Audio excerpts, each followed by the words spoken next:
నిన్న జరిగింది ఏంటంటే సోషల్ మీడియాని అడ్డు పెట్టి ఒక పెద్ద యుద్ధం.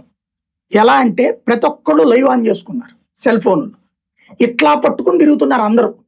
ఇలా సెల్ ఫోన్లు పట్టుకుంటూ వీళ్ళ జోలికి, అంటే వీళ్ళని కొట్టగానే చూసారు నన్ను కొట్టేశారు నేను వీరుండని చెప్పుకునేటటువంటిది.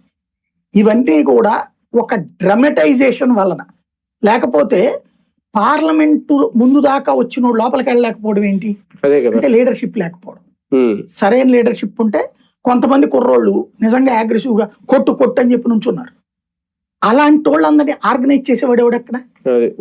బేసిక్ గా ఎప్పుడైతే ఫస్ట్ నాయకత్వం పారిపోయింది, ఇక్కడ వాంగ్చుక్ హాస్పిటల్లో ఉన్నాడు, అభిజిత్ దుప్కే పారిపోయాడు, వాడెవడో రాణా అనేవాడేమో భోజనం చేస్తున్నాడు అక్కడ హోటల్లో కూర్చుని, మిగతా ఉన్నటువంటి బ్యాచ్ అంతా కూడా ఎక్కడో తిరుగుతున్నారు. ఎవడు అక్కడ లీడ్ చేయలే. వీళ్ళని ముందుండి నడిపించినటువంటి ఆమ్ ఆద్మీ పార్టీ ఫస్ట్ అక్కడ ఏ రచ్చ లేదు. నిజంగా అయితే సైలెంట్ గా జరిగేది. ధర్మేంద్ర ప్రధాన్ కూడా కంగారు పడే స్టేజ్ వచ్చి అమిత్ షా దగ్గరికి వెళ్ళాడు. ఎప్పుడైతే ఆమ్ ఆద్మీ పార్టీ వాళ్ళు, సమాజ్వాదీ పార్టీ వాళ్ళు బ్యారికేడ్లు దూకి వీళ్లలోకి దిగారు, బ్యారికేడ్లు దూకి, పోలీస్ బ్యారికేడ్ దూకి వీళ్ళ దగ్గరికి దిగారు వాళ్ళు, అప్పుడు టెంపర్ బిగిన్ అయింది. అది ఎప్పుడైతే జరిగిందో గవర్నమెంట్ హ్యాపీ, రిలాక్స్, ఎందుకంటే పొలిటిసైజ్ అయిపోయింది అక్కడ.